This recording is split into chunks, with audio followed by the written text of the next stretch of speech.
ওয়ালাকাদ আতাইনা লুকমানাল হিকমাতা আনিশকুর লিল্লাহ। আল্লাহ তাআলা বলেন আমি লুকমানকে হিকমত দান করেছি। একদিন লুকমান হাকিমের মালিক তাকে বলল, লুকমান, আমার এই ছাগলের পাল থেকে একটা ছাগল তুমি জবেহ করবা। এই ছাগল থেকে সবচাইতে দুইটা গোশতের টুকরা, যেটা উত্তম, যেটা ভালো, ওই বকরির দুইটা গোশত আমার জন্য তুমি সুন্দর করে বোনা করে পাক করে আমার সামনে আনো। লুকমান তো একজন গোলাম, তিনি একজন দাস, একজন অধীনে আছেন। লুকমান তিনি তার বকরির পাল থেকে একটা বকরি জবেহ করে ওই বকরির জিহ্বা এবং বকরির কলিজা সুন্দর করে বোনা করে মালিকের সামনে পেশ করলেন। মালিক সুন্দর করে সেই গোশতগুলো খাইলো। আবার মালিক তাকে বদনায় বলল, লুকমান, তুমি আজকে আমার ছাগলের পাল থেকে আরেকটি ছাগল জবেহ করে দুইটা নিকৃষ্ট, দুইটা খারাপ গোশত আমার জন্য বোনা করে আনো। এবার লুকমান হাকিম তিনি পুনরায় দ্বিতীয় দিন আবার আরেকটা ছাগল জবেহ করলেন। আবার পুনরায় ছাগলের জিহ্বা এবং ছাগলের কলিজা বোনা করে মালিকের সামনে পেশ করলেন।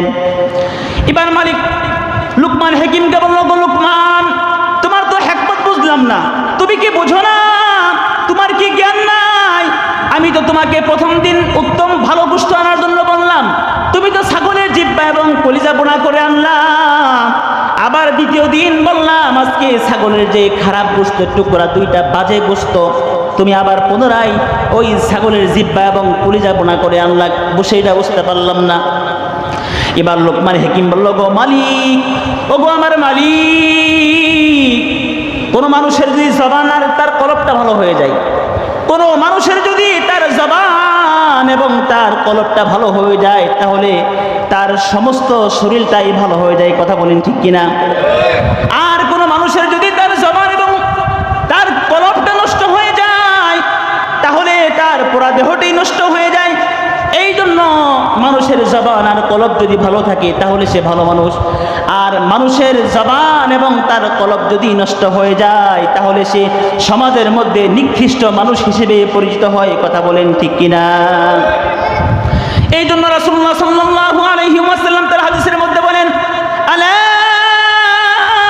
ইন্না ফিল জাসাদি মুদগাতান ইযা সালুহাত সালুহাল জাসাদু কুল্লুহু ওয়া ইযা ফাসাদাত ফাসাদাল জাসাদু কুল্লুহু আলা ওয়া হিয়াল কলব। আল্লাহ রাসূল সাল্লাল্লাহু আলাইহি ওয়াসাল্লাম বলেন, মানুষের দেহের মধ্যে এমন একটা গোশতের টুকরা আছে, আলা ইন্না ফিল জাসাদি মুদগাতান ইযা সালুহাত সালুহাল জাসাদু কুল্লুহু। যদি সেই গোশতের টুকরাটা ভালো হয়ে যায়, কলবটা ভালো হয়ে যায়, তাহলে পুরা 3.5 হাত দেহটা তার ভালো হয়ে যায়। জোরে বলুন সুবহানাল্লাহ। ওয়া ইযা ফাসাদাত ফাসাদাল জাসাদু কুল্লুহু।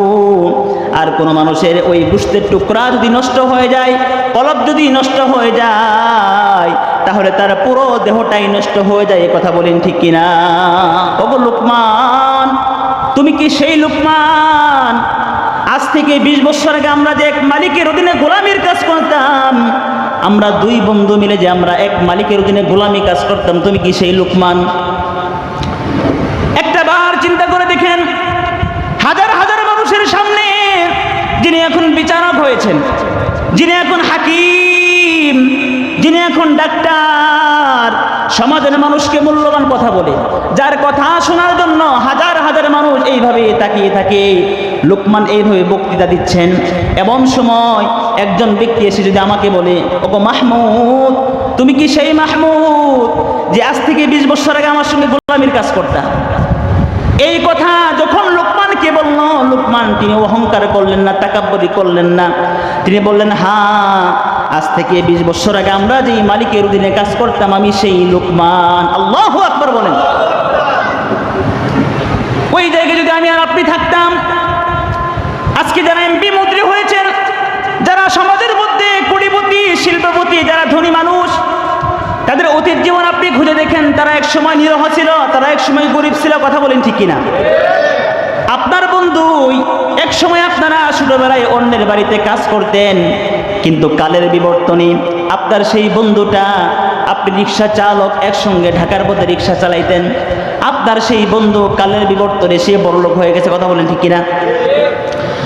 এই বড়লোক যদি আপনি কোনো সমাজের মধ্যে, তার এত মান সম্মান, একসময় সে মালিকের অধীনে কাজ করত, আজকে সে টাকার জোরে ক্ষমতার জোরে সে বড় মানুষ হয়ে গেছে, যদি কোনো জনসম্মুখে সে বক্তৃতা দেয়, আর আপনি ওই বাল্যকালের বন্ধু, আপনি গরিব বন্ধু, যদি তাকে গিয়ে বলেন সমাজের মধ্যে হাজার হাজার লোকের সামনে বলেন, ওগো বন্ধু তুমি কি সেই বন্ধু, অবশ্যই রাগান্বিত হবেন। কিন্তু লোকমান হাকিম তিনি কেন রাগান্বিত হলেন না?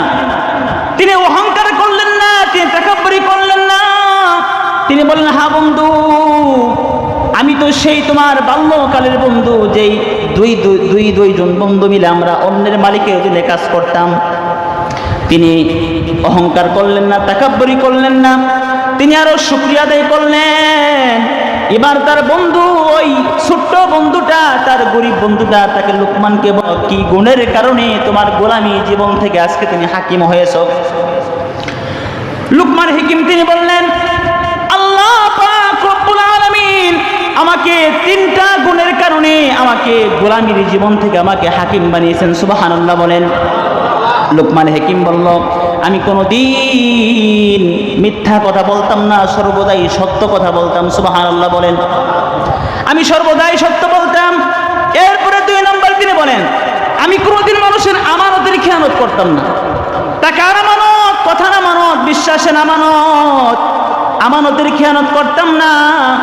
এবং 3 নম্বর হলো লোকমান হাকিম বললেন যে তিনি কখনো অহেতুক কথাবার্তা, প্রয়োজন ছাড়া কোনো কথাবার্তা বলতেন না। সুবহানাল্লাহ। 3টা গুণের কারণে আল্লাহ তাআলা আমাকে গোলামের জীবন থেকে আল্লাহ তাআলা আজকে আমাকে সমাজের মধ্যে হাকিম নিযুক্ত করেছেন। আমি হাজার হাজার লোকের সামনে কথা বলি। তাহলে দেখেন এই যে 3টা গুণ, এই 3টা গুণ যদি আমি আপনি অর্জন করতে পারি, জীবনে কোনোদিন মিথ্যা বলবো না। 2 নম্বর হল কোনোদিন আমানতের খেয়ানত করবো না। আর 3 নম্বরে কোনো অযথা কথা বলবো না, প্রয়োজন ছাড়া, যেই কথা আমার সমাজের কোনো উপকার নাই, যেই কথা আমার ভাইয়ের কোনো উপকার আসবে না, এমন অযথা কথা, অযথা কাজ দিল থেকে পরিত্যাগ করা, এই গুণগুলো যদি আমি আপনি অর্জন করতে পারি, তাহলে আল্লাহ তাআলা আপনাকে আমাকে লোকমান হাকিমের মতো হাকিম বানিয়ে দিবেন। সুবহানাল্লাহ।